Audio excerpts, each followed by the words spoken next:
e agora nós estamos em contato com a Adeodato Volpi Neto, que é estrategista-chefe da Eleven Financial. Adeodato, boa tarde. Tudo bem, Denise? Boa tarde. Bom, depois do tumulto de sexta-feira passada, hoje a gente pode dizer até que o mercado está mais tranquilo, pelo menos Bolsa de Valores sobe 3,18%, mas o dólar firme em alta também. Pela manhã, logo depois da abertura, ele recuou, mas agora sobe 0,47%, a cotação lá quase beirando os 5,70, R$5,695. Temos um movimento mais positivo no exterior. O que está acontecendo aqui no mercado brasileiro, Adeodato? Denise, o mercado hoje é dia de racionalizar um pouquinho, dia de compreender essas diferenças e tudo o que aconteceu na sexta-feira. Principalmente o mercado de juros na sexta-feira fez um ajuste muito violento nas curvas, com a expectativa do prêmio de risco país. E hoje é hora de racionalizar, é hora de capturar, devolver um pouco daquilo que foi subtraído na sexta.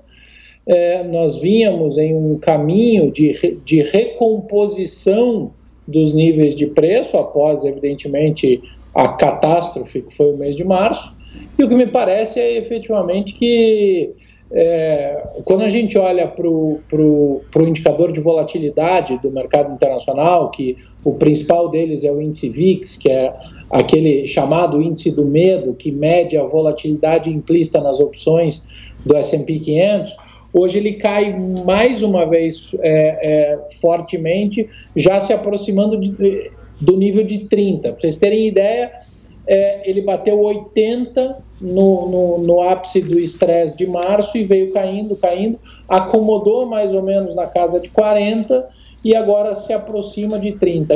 Isso significa que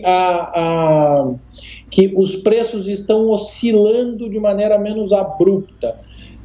Isso é um sinal de que há uma nova determinação de níveis de preço. Quanto maior a racionalidade, que com certeza é uma derivada da visibilidade, ou seja, quanto mais claro são os próximos passos, os próximos eventos ou os próximos movimentos da economia global, menor tendem a ser as oscilações do mercado. Hoje me parece um dia aquele que a gente chamaria de uma correção técnica depois do que aconteceu na sexta-feira. E essa persistência de alta do dólar? Denise, eu já falei tantas vezes aqui essa frase, tem uma coisa que é tão básica, né? O dólar não é nosso, o dólar é americano, né? E os Estados Unidos seguem muito fortes, a moeda americana segue forte frente a seus pares. E do nosso lado, a gente não consegue, nós aqui da mercados emergentes, né, a série B do mundo, a gente não consegue fazer nada para melhorar a nossa relação de risco, uma vez que a gente tem que aumentar gasto e tem obrigatoriamente que aumentar gasto agora, com o ambiente de insegurança política e institucional entre poderes, isso piora o quadro. Quando a gente olha para o risco país, né, para o CDS, e vê o comportamento dele ao longo das últimas semanas, mas essencialmente na sexta-feira e mesmo o nível mantido hoje, isso acaba refletindo em uma fragilização da moeda. Agora as pessoas questionam qual é o limite. Não tem limite de algo. O câmbio flutua exatamente nessas variações de fluxo e de fundamento estrutural. Não estou dizendo que é o que vai acontecer, mas há não muito tempo o peso argentino para o dólar, a relação era 8:1, e enquanto a gente conversa agora é 66:1. Então, não cuidar das finanças públicas, não cuidar da inflação, não cuidar daquilo que permite manter juro baixo, uma economia estável estruturalmente, fragiliza a moeda.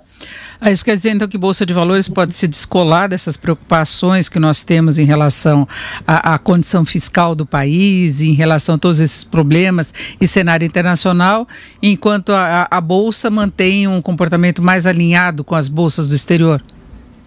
Denise, é importante a gente reconhecer o nível que a gente está falando, ou seja, para a Bolsa voltar para onde ela estava no começo do ano, ela ainda precisa subir mais 50%.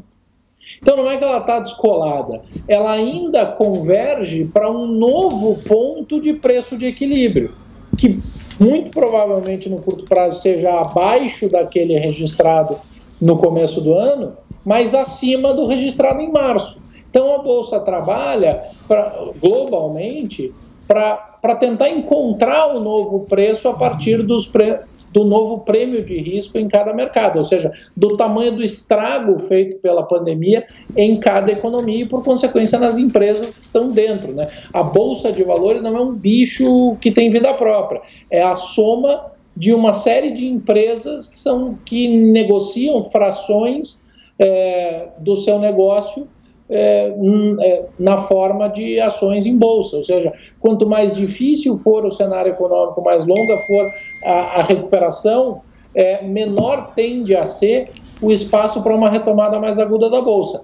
Quando clareia isso e se melhora a perspectiva de ambiente, a chance da bolsa encontrar um nível de preço maior também cresce. Agora, o Brasil ainda está devendo essa melhoria efetiva de ambiente para que se possa ter uma confiança geral maior, pensando num prazo mais longo, não é? Nós temos problemas na economia, nós temos um problema ainda na área sanitária, nós temos sucessivos embates políticos, né, que é uma coisa que a gente ainda está tendo de conviver em meio à pandemia. Isso é ruim do ponto de vista de percepção de mercado, de investidores, de comportamento mesmo, não é?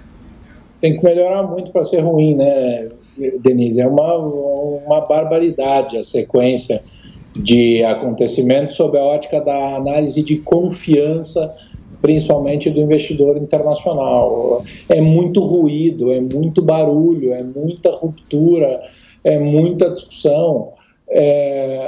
Sabe, as pessoas falam então vamos para um processo de impeachment. Você derruba esse presidente via impeachment e nós teríamos derrubado 50% de todos os presidentes eleitos pós-redemocratização.